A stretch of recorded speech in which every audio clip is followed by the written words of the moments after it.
Hoy, 23 de julio, la Iglesia Católica celebra el Día de Santa Brígida de Suecia. Conocemos de su vida bien los acontecimientos de la vida de Santa Brígida, porque sus padres espirituales redactaron su biografía para promover su proceso de canonización inmediatamente después de su muerte, acontecida en 1373. Brígida nació 70 años antes, en 1303, en Finster, Suecia, una nación del norte de Europa que desde hacía 3 siglos había acogido la fe cristiana con el mismo entusiasmo con el que la santa la había recibido de sus padres, personas muy piadosas, pertenecientes a familias nobles, cercanas a la casa reinante. Podemos distinguir 2 periodos en la vida de esta santa. El primero se caracteriza por su condición de mujer felizmente casada. Su marido se llamaba Ulf y era gobernador de una importante provincia del reino de Suecia. El matrimonio duró 28 años, hasta la muerte de Ulf. Nacieron 8 hijos, la segunda de los cuales, Catalina, es venerada como santa. Se trata de un signo elocuente del compromiso educativo de Brígida respecto de sus hijos. Por lo demás, su sabiduría pedagógica fue apreciada hasta tal punto que el rey de Suecia, Magnus, la llamó a la corte durante cierto tiempo con el fin de instruir a su joven esposa, Blanca de Namur, en la cultura sueca.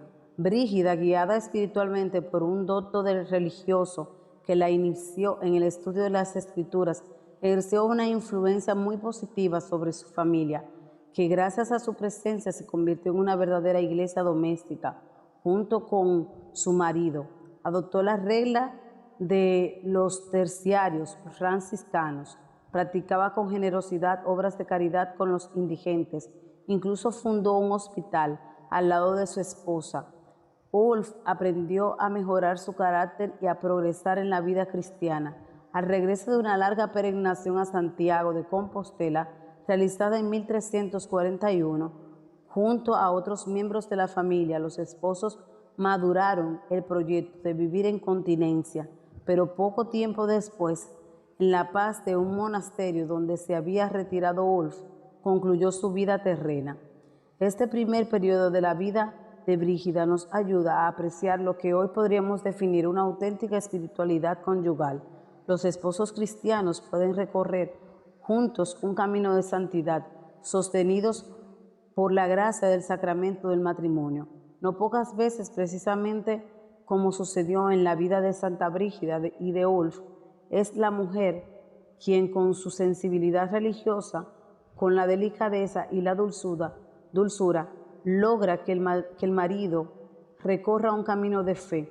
Podemos pensar con reconocimiento en tantas mujeres que día tras día también hoy iluminan a su familia con su testimonio de vida cristiana. Que el Espíritu del Señor suscite también hoy la santidad de los esposos cristianos para mostrar al mundo la belleza del matrimonio vivido según los valores del Evangelio. El amor, la ternura, la ayuda recíproca, la fecundidad en la generación y en la educación de los hijos, la apertura y la solidaridad hacia el mundo, la participación en la vida de la Iglesia. Cuando Brígida se quedó viuda, comenzó el segundo periodo de su vida. Renunció a otras nupcias para intensificar la unión con el Señor a través de la oración, la penitencia y las obras de caridad. También las viudas cristianas, por tanto, pueden encontrar en esta santa un modelo a seguir. En efecto, Brígida, tras la muerte de su marido, después de distribuir sus bienes a los pobres, aunque nunca accedió a la consagración religiosa, se estableció en el monasterio cisterciense de Albastra. Allí comenzaron las revelaciones divinas que la acompañaron durante todo el resto de su vida. Brígida las dictó y a sus secretarios confesores que las tradujeran del sueco al latín y las recogieron en una edición de 8 libros, titulados Revelaciones. A estos libros se añadió un suplemento que lleva por título precisamente Revelaciones suplementarias. Las revelaciones de Santa Brígida presentan un contenido y un estilo muy variados. A veces la revelación se presenta en forma de diálogos entre las personas divinas, la Virgen, los santos y también los demonios. Diálogos en los cuales también Brígida interviene. Otras veces, en cambio, se trata del relato de una visión particular y en otras se narra lo que la Virgen María le revela acerca de la vida y los misterios del Hijo. El valor de las revelaciones de Santa Brígida, a veces objeto de alguna duda, lo precisa el venerable Juan Pablo II en la carta Spes et Edificandi. Al reconocer la santidad de Brígida, la Iglesia, sin pronunciarse sobre cada una de las revelaciones que tuvo, aceptó la autenticidad global de su experiencia interior. De hecho, leyendo estas revelaciones, nos sentimos interpelados sobre numerosos temas importantes.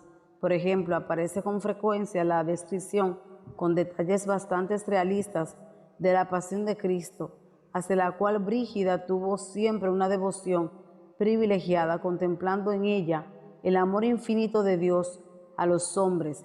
En labios del Señor, que le habla, ella pone con audacia estas conmovedoras palabras: oh amigos míos, yo amo con tanta ternura a mis ovejas que si fuera posible quisiera morir muchas otras veces por cada una de ellas, con la misma muerte que sufrí para la redención de todas.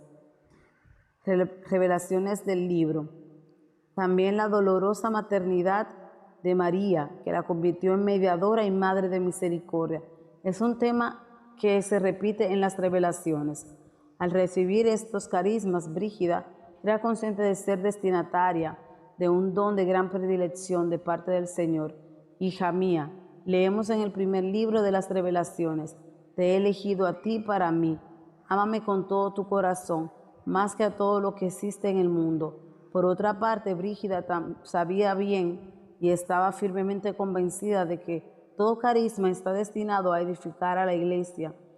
Precisamente por este motivo, no pocas de sus revelaciones iban dirigidas en forma de amonestaciones, incluso severas, a los creyentes de su tiempo, incluidas las autoridades religiosas y políticas, para que viviera su vida cristiana con coherencia, pero siempre lo hacía con una actitud de respeto y fidelidad plena al magisterio de la Iglesia, en particular al sucesor del apóstol Pedro.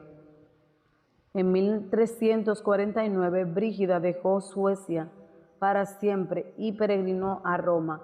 No solo quería participar en el jubileo de 1350, sino que deseaba también obtener del Papa la aprobación de la regla de una orden religiosa que quería fundar, dedicada al Santo Salvador y compuesta de monjes y monjas, bajo la autoridad de la abadesa. Este es un elemento que no nos debe sorprender.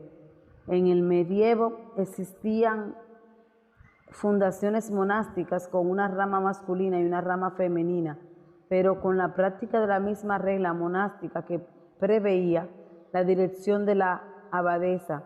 De hecho, en la gran tradición cristiana se reconoce a la mujer una dignidad propia y, siguiendo el ejemplo de María, reina de los apóstoles, un lugar propio en la Iglesia que, sin coincidir con el sacerdocio ordenado, es igualmente importante para el crecimiento espiritual de la comunidad. Además, la colaboración de consagrados y consagradas, siempre en el respeto de su vocación específica, reviste una gran importancia en el mundo de hoy. En Roma, en compañía de su hija Carín, Brígida se dedicó a una vida de intenso apostolado y de oración, y desde Roma se dirigió en peregrinación a varios santuarios italianos, en particular a Asís, patria de San Francisco, hacia el cual Brígida nutrió siempre gran devoción. Por último, en 1371 se cumplió su mayor deseo, el viaje a Tierra Santa, a donde fue en compañía de sus hijos espirituales, un grupo que Brígida llamaba los Amigos de Dios.